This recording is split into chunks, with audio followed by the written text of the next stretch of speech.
So that was in 2019. I made this career change in June of 2019. So right before COVID, because COVID started maybe like December and whatever. 2020. So March of 2020, we had COVID. So you wouldn't have known fully. Yes, exactly. Okay. But the company that I worked for at that specific time, that IT, I'm calling them an IT company, but it's really a business management company. Really fantastic. Right. Fantastic. I absolutely enjoyed working for them. The lady that I worked for, the CEO, is a phenomenal woman. Anyway, so I made this transition. And at that point, I had to do something to supplement my income as well as something for when I retire.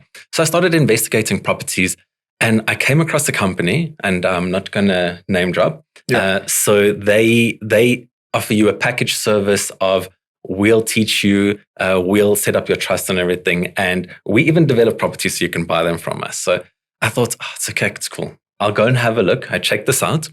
And then... Sounds like they were promising you growth. Right. See what I did there? Yes. So I decided to do a little bit of investigation because being someone in finance, I understood the spreadsheets that they had sent through. Mm-hmm. And 1 and 1 is 2, right? It didn't make sense. And when it's not 2, there's a problem. Yeah. So I thought, no, this requires some investigation. So I started checking out, groups that were available around, and I came across Zappin. Am I allowed to name drop Zappin now? Okay. Yeah. So I came across Zappin and I asked some questions on the social media platforms that they had. And I got a fantastic answer from a guy at that point, who I obviously didn't know, Rian Nordia. I know Rian. Yeah. Yes. So Rian Nordia answered my question on there. And I thought, what this guy says makes sense. So I started spending a lot of time getting educated on property. That's the word that I can use. So I spent time finding out things. I attended events, seminars. I subscribed to courses and I learned stuff. And then had my workshop with Andrew Walker because I then did some course learnings with Zappin.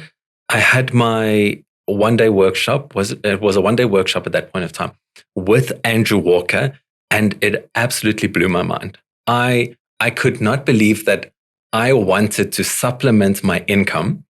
I was happy to pay in money every single month because, it's a provident fund saving, isn't it? Mm-hmm. If I'd taken up this property, I was happy to pay in money every single month. So I was going to buy this property, pay in the shortfall, and then in 20 odd years when I retire, I'm going to be making money. So you're not a cash flow investor, isn't it? I knew nothing about it, right? Yeah. Up until that point where I'd started asking those questions. That other company did not teach you? No, I mean, they were the company that we were going to pay in the money on, the deals, right? Yeah. Every month, the shortfall. The shortfall. So, and that was an absolute revelation. And I was like, hold on a second. Are you actually telling me that I can make surplus money out of this property every single month? And from there, for me, it was just like a light bulb went on and I understood that there was a bigger picture to what was happening here, right? So did my learnings and everything. We went into COVID a month after I attended my one-day workshop, and then everything was obviously at a standstill. But from that point, I was still determined to find properties, whatever that took. So connections with agents, throughout the time of COVID, people were still listing houses. And I mean, you could still look at them. We had virtual tours of them. Mm-hmm. So I ended up purchasing a property, a nice distressed townhouse. The owner was distressed financially. The property was also distressed quite severely.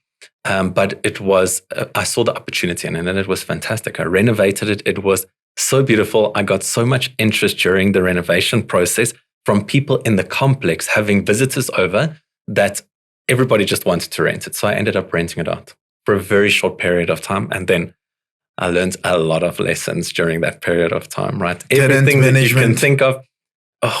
From tenant management to utilities to building compliance issues. You can't believe that complexes can have building compliance issues. Yeah. Right? What were the issues there? Because I wanted to ask about the challenges that you experienced when you made the career change, as well as when you did that specific property now that you mention it. So I think let's start off with the property, because those challenges are easier to answer than my career change challenges.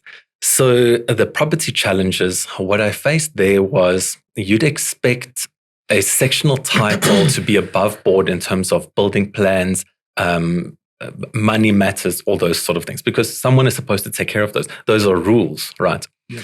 And it ended up not being so. So there were some extensions that were added onto the property. So there were some drain issues. That's the right word. So there was literally a gully in the middle of the kitchen, in the kitchen cupboard. When you open the kitchen cupboard, the gully was right there. It was open. So, I mean, things like that. Toilets not being ventilated because they'd been built close and there was no external ventilation. So you have to learn about all of these rules and stuff that has to happen. And thank goodness for Marissa, right? Yeah. Because she was my inspector from the beginning. So I knew about these things and I knew about most of these things. And I knew that there was going to be corrective action for these things. And she helped out with those things, told me this is how you're going to solve the gully problems at the end of the world, etc. So, yeah. For those who don't know, Marissa Robus, she's a property inspector. Yes. We're actually having her as a speaker that's more than just money, business and property seminar. But yeah, continue. So, so all of those challenges had to be resolved. They'd done weird things like knock out walls of bathrooms, and the bathrooms were just open into the bedrooms. So anyway, those issues had to be dealt with. And then, of course, the tenant management, right? So I had to go through. So utility management was quite simple, right? I didn't have an issue with that. I understand systems. So I got prepaid electricity and water metering in, and that was taken care of. But tenant management, invoicing, leasing, really not an issue. But getting people to pay, that's something you have no control over. So it was very unfortunate that I also ended up doing an eviction on this property. With the first tenant? Yes. Oh, did you take the first guy that walked through the door? No, I didn't do that. So that was very, very unfortunate. But like I'm saying, this property taught me a lot of lessons. And I suppose you'll never make the same mistake twice. If you do, Right. That's not really smart. Right. So went through that eviction. And then I actually did recover my money. I made use of, it seems like I'm just name dropping today. I made use of Expello. I don't know if you know Elise from Expello. Mm-mm. Anyway, so they took care of the entire eviction for me, the recoveries and all of that. So I was fortunate to recover my money. It's something I never want to go through again. It's not, although we invest to make money, there's still an emotional aspect involved in that, right? Knowing that you have to evict somebody, right? It's for the greater good of your bank account, but because you obviously can't pay for someone to live in your property, but emotionally that's tough, right? Yeah. Irrespective of what the situation is. So it's something that I wouldn't like to go through again, but yes, had to do an eviction as well.